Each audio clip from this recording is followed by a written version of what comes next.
Look, I'll start with you, Liz Truss, because we're told the end of austerity is finally coming, or the era of austerity is finally coming to an end, I should say.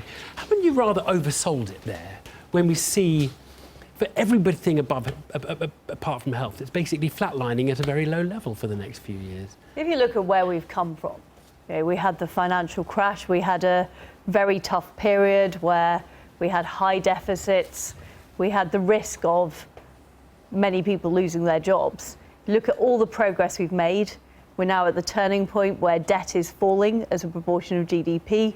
We've got record levels of employment and we're seeing real wages rising. And I think one of the points I would make about austerity is, of course, people are talking about public services and us having to live within our means.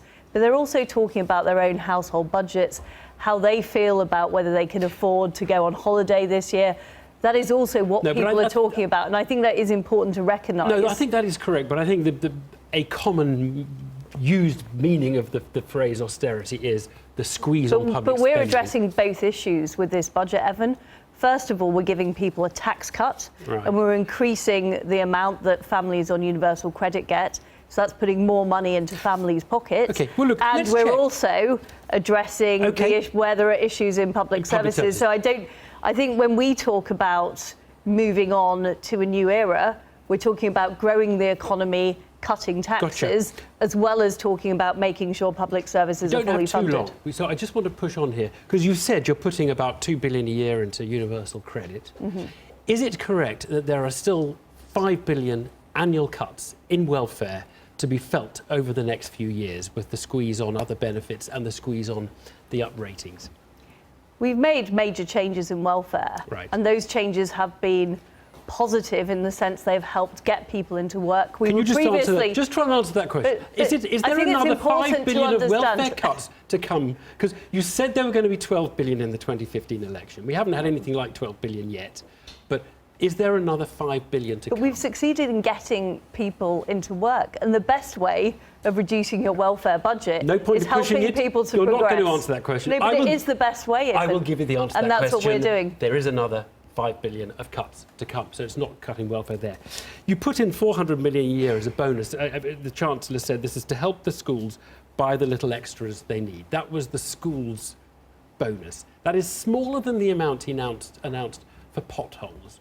Are we really meant to think that the squeeze, the difficulties in recruitment, that the pay squeeze, the fact that schools are gasping for extra cash, well, so that isn't any kind of way first of all, Evan, by 400 million? We gave schools an additional 1.3 billion last year to make sure that schools funding is rising in real terms. And this year, teachers got the biggest pay rise they've seen since 2010. The teachers on the lowest wages got a 3.5% pay rise, so they got an above inflation pay rise. So you're happy with where school spending is? You're happy then? We are turning the corner. We're getting better results in our schools. So our kids are now leading Europe in terms of reading. They weren't. And I think it is important because too often we're just talking about the money spent on public services. We also need to talk about the outcomes they're getting. And my job as Chief Secretary isn't just to wave the cash around, it's to say, are we getting value for money? How can we do things differently? How can we do things more efficiently? And I think it's a big problem if the only debate we have is about how much money we spend.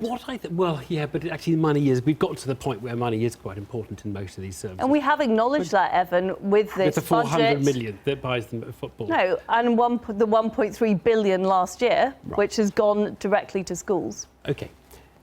It is interesting to me to see that public spending, total managed expenditure, as a proportion of our national income, continues to fall over the next few years. It doesn't fall by very much, you know, it's points of share, but it is continuing to fall. Is it really right to say it's the end of austerity in the public sector when you're squeezing the share of our economy still, after quite a big squeeze over the last few years?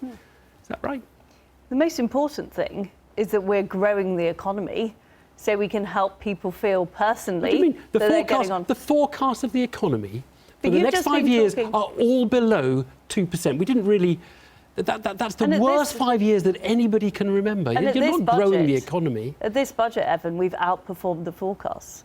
because we've had Not the because economic we've growth had- forecast. You have not outperformed. We've outperformed You've the got a small employment upgrade. forecast. Yes. We've outperformed the revenue forecast. You're not telling me that the growth forecast is outperformed. I mean, it's outperformed a tiny little bit. What over I'm the- telling you is we've outperformed in employment. We have achieved, through a combination of our welfare reforms, our tax reforms, a real jobs miracle in this country. And that's fantastic because it's Jobs not miracle. only have people been in work, we've also got more revenue into the exchequer, which we've been able to use to help fund public services and to fund the tax cuts that we're bringing in as well. So Well, my let's- point overall is growing the economy Understood. is the answer You're to our not growing the problems. economy, and the We extra are growing revenue the is not economy. because the economy is growing. Just to be, that is a simple The fact. extra revenue is because employment No, has grown exactly, more than expected, not the growth of which the is a economy. good thing, is it No, not? Yeah. Peter Dowd, I need to turn to you because I'm really interested in, this government is basically fixing public spending at about 38% of the national income. And I'm really interested in what your kind of view of the state is and how much higher you think it should be. You clearly think it should be higher, right? Well, we set aside in our Funding Britain's Future, which we've talked about before, £48.6 billion worth of expenditure.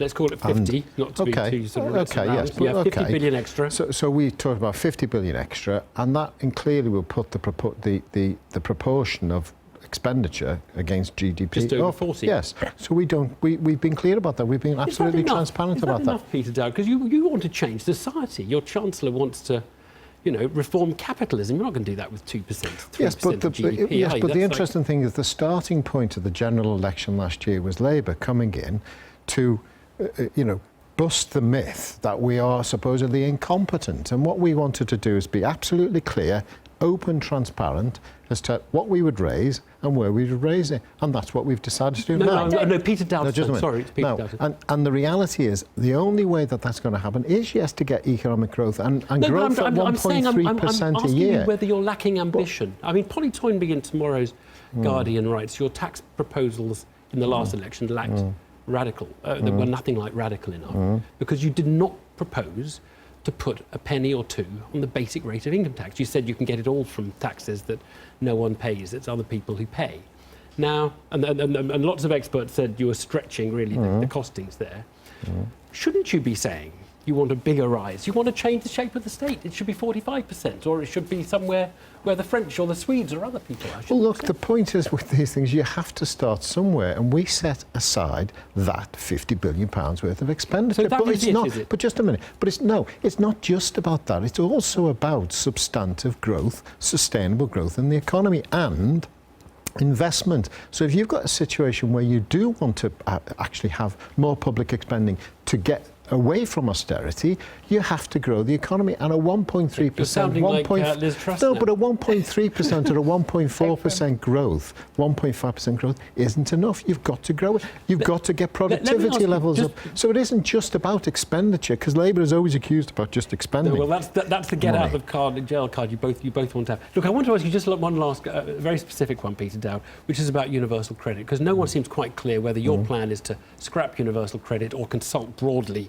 on it, which was what was said this morning. What is the plan on universal? Well, we think that there's going to have to be a root and branch review of universal credit. We've said that. But it could remain in. It could structurally remain intact. I'm not going to preempt. I'm not going to preempt a review. There's pointless saying we're going to have a review. It's going to be a root and branch review. We've set aside our 10 points, what we think should happen in the meantime, and we'll have the review. Thank you both very much indeed. Thanks. We need to leave it there.